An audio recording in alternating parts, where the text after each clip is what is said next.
Salut à tous les passionnés d'histoire et de destins exceptionnels, bienvenue sur ma chaîne. Aujourd'hui, je vais vous révéler une histoire gardée secrète pendant des années, une saga qui touche le cœur d'une des familles les plus emblématiques du monde. Avant de commencer cette histoire absolument extraordinaire, prenez une seconde pour vous abonner et activer la cloche de notification. Croyez-moi, vous ne voulez pas rater ce qui va suivre. Votre soutien nous permet de fouiller dans le passé des figures emblématiques afin de raconter avec passion et vous tenir en haleine. En vous abonnant, vous rejoignez une communauté passionnée par des récits qui dévoilent les vérités cachées derrière les légendes, des histoires qui captivent, inspirent et bouleversent. Imaginez une famille qui a captivé l'Amérique et le monde entier, vivant sous les projecteurs de la Maison Blanche, façonnant l'histoire avec grâce et détermination.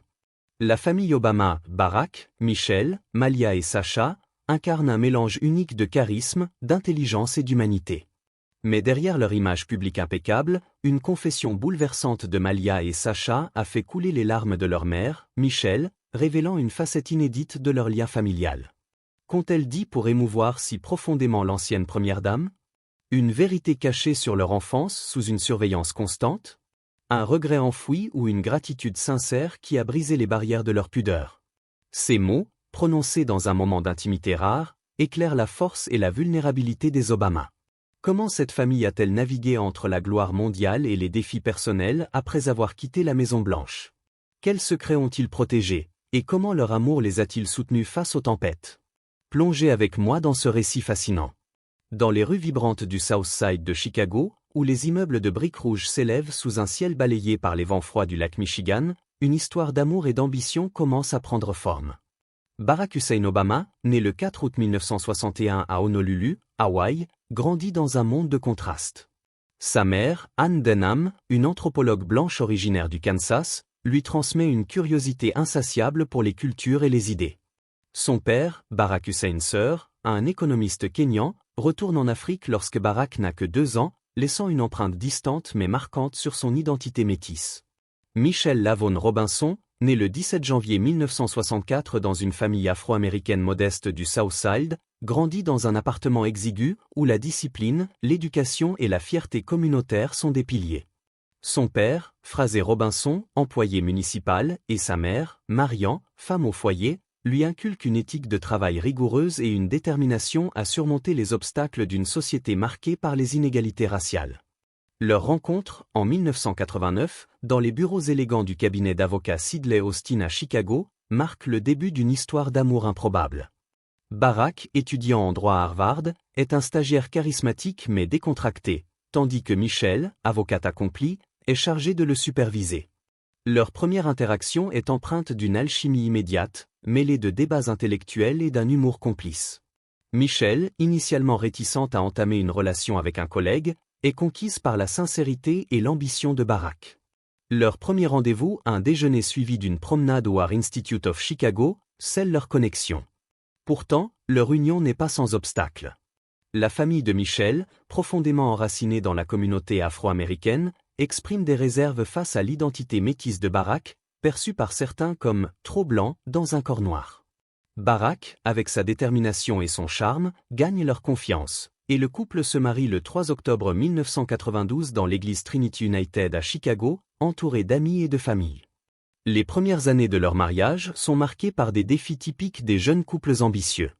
Michelle, organisée et pragmatique, jongle avec sa carrière d'avocate, tandis que Barack, idéaliste et parfois distrait, se consacre à l'organisation communautaire dans les quartiers défavorisés de Chicago.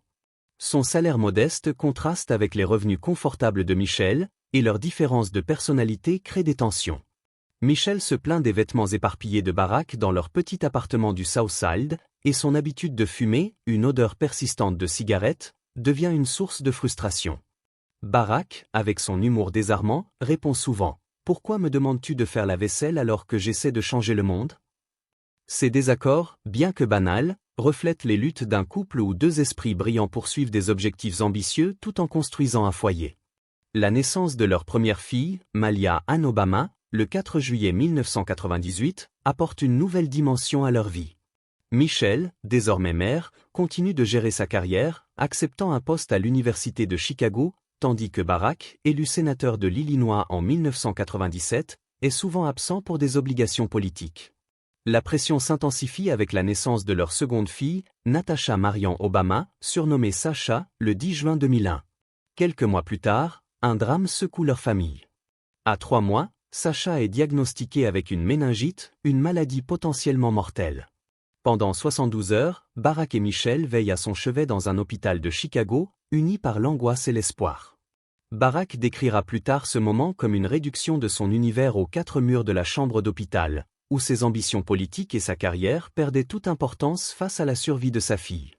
La guérison de Sasha devient un tournant pour le couple. Michelle, épuisée par le rôle de pilier familial, pose un ultimatum. Barack doit consacrer plus de temps à la famille. Il s'engage, promettant de trouver un équilibre entre ses rêves de changement social et ses responsabilités de père et de mari. En juillet 2004, Barack prononce un discours mémorable à la Convention nationale démocrate à Boston, captivant l'Amérique avec son message d'unité. Il n'y a pas une Amérique libérale et une Amérique conservatrice, il n'y a que les États-Unis d'Amérique. Ce moment propulse sa carrière, faisant de lui une étoile montante du Parti démocrate. Mais cette ascension met leur mariage à rude épreuve. Michelle, tout en soutenant son mari, s'inquiète de l'impact de la politique sur leur famille. Elle craint que Barack ne gaspille son talent dans une carrière incertaine, alors qu'il pourrait gagner un salaire confortable comme avocat. Des amis proches notent que Michelle, aussi intelligente et ambitieuse que Barack, se sent parfois reléguée au second plan, jonglant avec la gestion du foyer et sa propre carrière. À un moment, les tensions sont si fortes que le couple envisage brièvement le divorce. Pourtant, leur amour profond et leur engagement envers Malia et Sasha les maintiennent unis, renforçant leur détermination à surmonter les défis ensemble. En 2008, Barack annonce sa candidature à la présidence des États-Unis, une décision qui bouleverse la vie des Obama. Michelle, initialement réticente face à l'idée de sacrifier leur vie privée, devient une figure centrale de la campagne, séduisant les foules avec son éloquence et son authenticité. Leur victoire, le 4 novembre 2008, marque un moment historique. Barack devient le 44e président des États-Unis et le premier président afro-américain. La famille emménage à la Maison-Blanche le 20 janvier 2009, un lieu à la fois majestueux et intimidant, avec ses 55 000 pieds carrés, ses 132 pièces et son rôle de centre névralgique du pouvoir américain. Malia, âgée de 10 ans, et Sasha, 7 ans, deviennent les plus jeunes résidentes de la Maison-Blanche depuis les enfants de John F. Kennedy dans les années 1960. Leur arrivée est marquée par une promesse de Barack, offrir un chiot à ses filles. Après des mois de réflexion, en raison des allergies de Malia, ils adoptent Beau, un chien d'eau portugais offert par le sénateur Ted Kennedy, qui devient une figure chérie sous le nom de « premier chien ». En 2013, la famille accueille un second chien d'eau portugais, Sunny, renforçant l'image d'une famille chaleureuse et accessible. La vie à la Maison-Blanche est un mélange de privilèges extraordinaires et de contraintes uniques. Malia et Sasha fréquentent la prestigieuse Sidwell Friends School à Washington, D.C., une institution prisée par les enfants de présidents, comme Chelsea Clinton et Tricia Nixon. Leur quotidien est rythmé par des règles strictes imposées par Michelle et Barack pour préserver une certaine normalité. Les filles doivent faire leur lit, régler leur propre réveil et limiter leur temps devant la télévision, bien que la chaîne Discovery soit autorisée. Michelle, déterminée à élever des jeunes femmes indépendantes, insiste pour qu'elles accomplissent des tâches ménagères, malgré la présence de majordomes à la Maison-Blanche. Barack, malgré un emploi du temps chargé, s'efforce d'être un père présent, prenant le petit déjeuner avec ses filles presque tous les jours et lisant les 7 livres de Harry Potter à Malia, une expérience qu'il chérit comme un moment d'intimité père-fille. Il entraîne également l'équipe de basket-ball de Sasha, démontrant son engagement à rester un père impliqué, même en tant que leader mondial. Mais grandir sous les projecteurs n'est pas sans défi. Malia et Sasha vivent sous la surveillance constante du secret service, une présence qui, bien que discrète, pèse sur leur liberté. Les agents, habillés de manière décontractée pour se fondre dans la foule, les suivent partout, à l'école, lors de sorties entre amis, et même à des concerts. Barack plaisantera plus tard que cette surveillance a probablement étouffé l'intérêt de ses filles pour le service public, leur laissant un stress post-traumatique lié aux agents murmurant dans leur micro. En 2013, une controverse éclate lorsque la National Rifle Association diffuse une publicité affirmant que Sidwell Friends emploie 11 gardes armés pour protéger Malia et Sasha, suggérant un traitement de faveur. La Maison-Blanche dénonce cette campagne comme « détestable », et une enquête du Washington Post révèle que l'école n'a pas de gardes armés, clarifiant que la sécurité des filles relève uniquement du secret service, une mesure standard pour les enfants de président. La vie publique expose également Malia et Sasha à l'intrusion des médias. En 2014, une photo de Malia quittant un restaurant en Californie est publiée par un paparazzi, déclenchant une réaction rapide du bureau de Michel, qui exige que les images des filles soient retirées des médias lorsqu'elles ne sont pas avec leur père. En 2015, un selfie de Malia portant un t-shirt du groupe de hip-hop pro Era devient viral, attirant une attention non désirée et compliquant les efforts de la famille pour protéger leur vie privée. Michel, consciente des dangers d'Internet et des réseaux sociaux, interdit à Sasha d'utiliser des plateformes comme Facebook, tandis que Malia est autorisée à avoir un compte strictement surveillé. Ces restrictions reflètent la détermination de Michel à préserver l'intimité de ses filles dans un monde où chaque moment est scruté.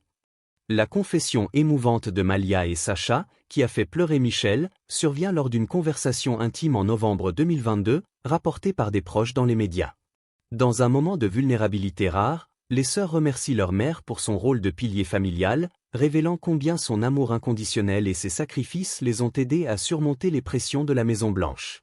Malia confie : « Tu nous as toujours protégés, même quand le monde entier nous regardait. Tu nous as donné la force d'être nous-mêmes. » Sasha ajoute : « Sans toi, on n'aurait pas pu devenir les femmes qu'on est aujourd'hui. Tu as tout porté pour nous. » Ces mots, empreints de gratitude et d'admiration, touchent Michel au cœur, lui rappelant les défis qu'elle a relevés pour élever ses filles sous une surveillance constante.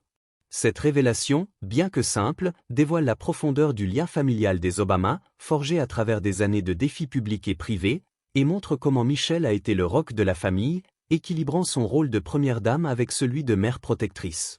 Après la fin du second mandat de Barack en janvier 2017, les Obama quittent la Maison-Blanche pour s'installer dans une maison élégante à Kalorama, un quartier huppé de Washington, D.C. Cette transition marque un retour à une vie plus libre, bien que toujours sous l'œil des médias. La famille profite de sa nouvelle liberté, voyageant dans des destinations exotiques comme Hawaï, Bali, la Toscane et le Maroc, séjournant dans des villas luxueuses et s'offrant des vêtements de créateurs. Leur richesse explose après la présidence, passant d'environ 1,3 million de dollars en 2008 à une estimation de 70 à 135 millions de dollars en 2021. Cette fortune provient principalement des ventes de livres. Les Mémoires de Barack, Une terre promise, 2020, se vendent à plus de 1,7 million d'exemplaires en une semaine, rivalisant avec les best-sellers de Bill Clinton et George W. Bush. Les Mémoires de Michel, Devenir, 2018, atteignent 10 millions d'exemplaires, devenant l'un des livres les plus vendus de l'histoire. Un contrat avec Penguin Random House pour leurs 2 livres rapporte environ 60 millions de dollars, une somme colossale qui s'ajoute à leurs revenus de conférences, où Barack facture jusqu'à 400 000 dollars par discours et Michel environ 225 000 dollars. Leur partenariat avec Netflix, signé en 2018 pour environ 50 millions de dollars, marque une nouvelle étape dans leur influence culturelle. Leur société de production, IG Ground Productions, produit des documentaires, des séries et des films, dont Devenir, un documentaire basé sur les mémoires de Michel, sorti en mai 2020. Michel entreprend une tournée mondiale de 30 villes pour promouvoir son livre, attirant des foules dans des lieux comme le Barclays Center à Brooklyn, où les billets atteignent 3 000 dollars. Des produits dérivés, allant de t-shirts à des mugs, sont vendus aux fans, renforçant l'image de Michel comme une icône mondiale. Leur style, salué par des magazines comme Vanity Fair et Vogue, où Michel apparaît en couverture 3 fois, mêle l'élégance abordable et luxe discret. Barack est souvent vu dans des costumes simples, parfois les mêmes pendant des années, tandis que Michel privilégie des créateurs comme Jason Wu ou des marques accessibles, incarnant une mode à la portée de la classe moyenne américaine. Pourtant, leur statut leur permet des extravagances, comme la Rolex Cellini de Barack, d'une valeur de 15 000 dollars, bien qu'il préfère au quotidien une montre de fitness à 150 dollars. Malia et Sasha, désormais adultes, mènent des vies plus indépendantes à Los Angeles, où elles partagent un appartement.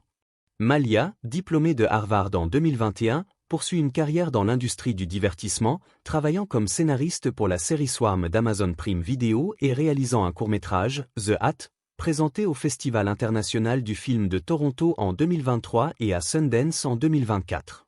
Sasha, diplômée de l'Université de Californie du Sud en 2023, explore ses propres ambitions, tout en restant discrète sur sa vie personnelle. Les sœurs, libérées de la protection du secret service après leurs 16 ans, profitent d'une vie sociale active, assistant à des événements exclusifs comme une soirée organisée par le rappeur Drake à West Hollywood. Malia a été liée à des figures comme le producteur Dawi Eklund et Rory Farquharson, un étudiant britannique rencontré à Harvard, tandis que Sasha fréquenterait Clifton Powell Jr. Fils de l'acteur Clifton Powell. Malgré leur exposition médiatique, elles s'efforcent de préserver leur intimité, évitant les réseaux sociaux publics. Leur temps à la Maison-Blanche a offert des opportunités uniques. Malia effectue des stages dans des studios de télévision à New York en 2014 et 2015 et à l'ambassade des États-Unis à Madrid en 2016. Elle entreprend également un voyage de 83 jours en Bolivie et au Pérou en 2016, une aventure qui reflète son goût pour l'exploration. Sasha, quant à elle, décroche son premier emploi à l'été 2016, travaillant dans un restaurant de fruits de mer à Martha's Vineyard, une expérience qui la rapproche d'une vie normale. En 2016, Michelle emmène ses filles au Libéria dans le cadre de l'initiative Let Girls Learn, où elle rencontre l'ancienne présidente Ellen Johnson Sirleaf, puis au Maroc pour un panel avec Freda Pinto et Meryl Streep sur l'éducation des filles. Ces expériences, bien que privilégiées, sont encadrées par l'engagement des Obama à enseigner à leurs filles l'importance de l'empathie et de la contribution au monde. Barack et Michelle ont toujours cru au pouvoir des règles et des routines pour le développement de leurs filles. À la Maison-Blanche, Malia et Sasha devaient se coucher à 20 heures, régler leur propre réveil et nettoyer leur chambre. Ces règles, bien que strictes, visaient à les ancrer dans une réalité quotidienne, malgré leur environnement extraordinaire. Barack, dans une interview sur The Late Late Show en 2023, évoque avec émotion les défis de ses filles. Il reconnaît que la surveillance constante du secret service, bien que nécessaire, a parfois étouffé leur liberté, les empêchant de vivre une adolescence classique. Il plaisante sur le fait que les agents suivant Malia et Sasha lors de leur premier rendez-vous amoureux ont probablement freiné leur intérêt pour le service public. Pourtant, il exprime une immense fierté face à leur résilience et leur maturité, notant qu'elles sont devenues des jeunes femmes exceptionnelles, intelligentes et accomplies. L'héritage des Obama transcende leur temps à la Maison-Blanche. Leur engagement caritatif, via la Fondation Obama, soutient des initiatives pour l'éducation et le leadership des jeunes. Ils continuent de faire don de 10% de leurs revenus à des organisations caritatives, honorant leur croyance en la responsabilité sociale. Michelle, devenue une icône mondiale, inspire par son authenticité et son dévouement à des causes comme l'éducation des filles et la santé. Barack, avec son charisme et sa vision, reste une voix influente sur des questions comme le changement climatique et la justice sociale.